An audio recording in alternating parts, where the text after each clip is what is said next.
बयानबाजियां होती है, आपने कहा कि सिर्फ फेसबुक, वो कहते हैं कि आप सिर्फ फेसबुक पर ज्ञान देते हैं। भाई मैं कभी सामने आकर चुनौती का सामना कीजिए। हम आपसे क्या कह रहे हैं, आप किस दुनिया में जी रहे हैं सचिन? आपने हमको चुनौती दी, वो आदमी जिसका पूरी खानपुर विधानसभा में कोई नहीं था और आपका गढ़ था, वो आदमी वहां अकेला आके आपसे लड़ा। किस चुनौती की बात कर रहे हो? किसे देना चाहते हो चुनौती? क्या चुनौती आप हथियारों से और दबंगई से और गुंडई की चुनौती चाहते हो? वो भी दिखा लो, आओ। आप एक काम करो ना, आप जगह तय कर लो, आओ। हम तब, अगर आपको हथियार और बाहुबली बड़ी चीज है तो हम आपको दिखाते हैं क्या होता है बाहुबल।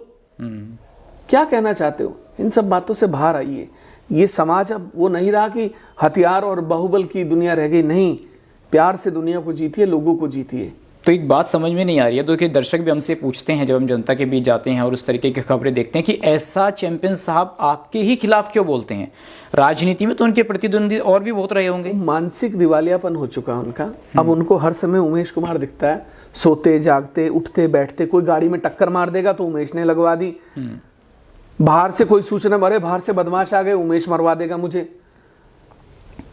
इनको दस्त भी लग जाएंगे ना, ऐसा ना हो कल को मेरा ही नाम लेने लग जाए कि उमेश के कारण लग गए। तो भाई मेरे, उनको अब इस फोबिया से बाहर आना चाहिए। 20,000 से जीतेंगे, 40 से, मैंने कहा ना, उनकी बात का जवाब दे दिया। आपने पूछा कि 20,000 से जीतेंगे, आइए आजमा लेते हैं, 24 दूर है, आओ। चलिए, मेरे एक दो अंतिम सवाल हैं। विधायक जी, एक सवाल ये है कि विकास को लेकर बड़ी बातें होती हैं। उन्होंने कहा कि जितना विकास मैंने 4 बार विधायक, 3 बार मंत्री वो बताते हैं, वो कह रहे हैं कि आप विकास की सियासत नहीं कर रहे हैं। ऐसा है सचिन, मैंने अभी बीच में एक सूची जारी करी थी कामों की।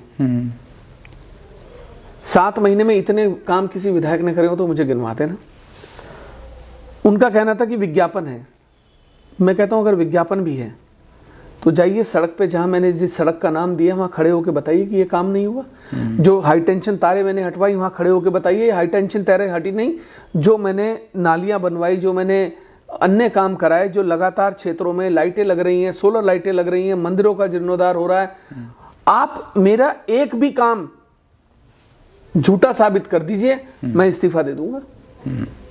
आप मुझे बताइए, खानपुर विधानसभा में बोर्ड लगे, सड़कें नहीं बनी, लेकिन आज पहले सड़कें बनती हैं तब बोर्ड लगते हैं। आप मुझे एक बोर्ड बता दो जो उमेश कुमार ने काम होने से पहले लगा दिया हो। विकास की राजनीति आप किसको समझाना चाहते हैं? आप चिंता मत करें, अब 4 बार की बात कर रहे हो ना, हम 1 बार पूरी होने दीजिए, उसके बाद आपको हिसाब देंगे काम किसको कहते हैं। लेकिन आप विधायक निर्दलीय बने हैं, काम का आप रिकॉर्ड बता रहे हैं, तो क्या ये एक अच्छे कॉन्टेक्ट सीएम से इसलिए करा रहे हैं या रिश्ते हर जगह रखते हैं उमेश कुमार? ऐसा है, 25 साल पत्रकारिता को दिए, देश के लीडिंग चैनल चलाए हैं और आज भी देश के बड़े लीडिंग चैनल चला रहा हूँ। देश का सबसे बड़ा न्यूज OTT ला रहा हूँ। सड़क चलता आदमी नहीं हूँ मैं। देखता तो मना करे ना, मना करके दिखाए ना कोई आदमी। काम के लिए मना कर, अपने घर का काम नहीं करा रहा हूँ, जनता का काम है, मना करके दिखाए। मना करके तो दिखाए। हम असभ्य भाषा का इस्तेमाल नहीं करते, हम किसी को गाली नहीं देते, लेकिन जिस दिन मेरी पब्लिक के काम में, जनता के काम में कोई रोड़े अटकाएगा, उस दिन मैं इलाज भी कर दूंगा, कोई अधिकारी हो चाहे।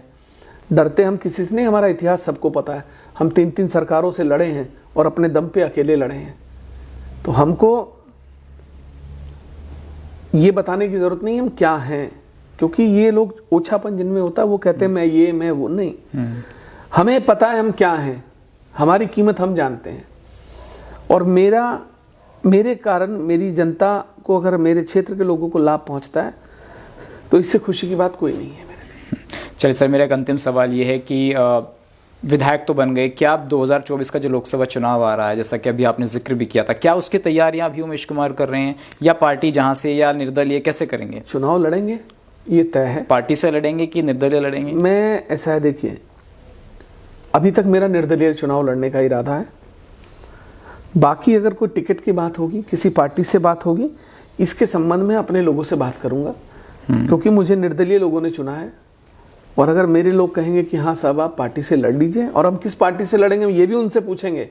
अगर वो कहेंगे ठीक है उमेश भाई आप लड़िए, उस पार्टी से लड़ेंगे, वरना हम निर्दलीय ही काफ़ी हैं। और मुझे लगता है कि 2024 में आप इतिहास रचता देखेंगे हरिद्वार में, मेरा ये आपसे वादा है। समय देख लीजिए और दिन देख लीजिए, नोट करके रखिएगा, और ये इंटरव्यू भी नोट करके रखिएगा।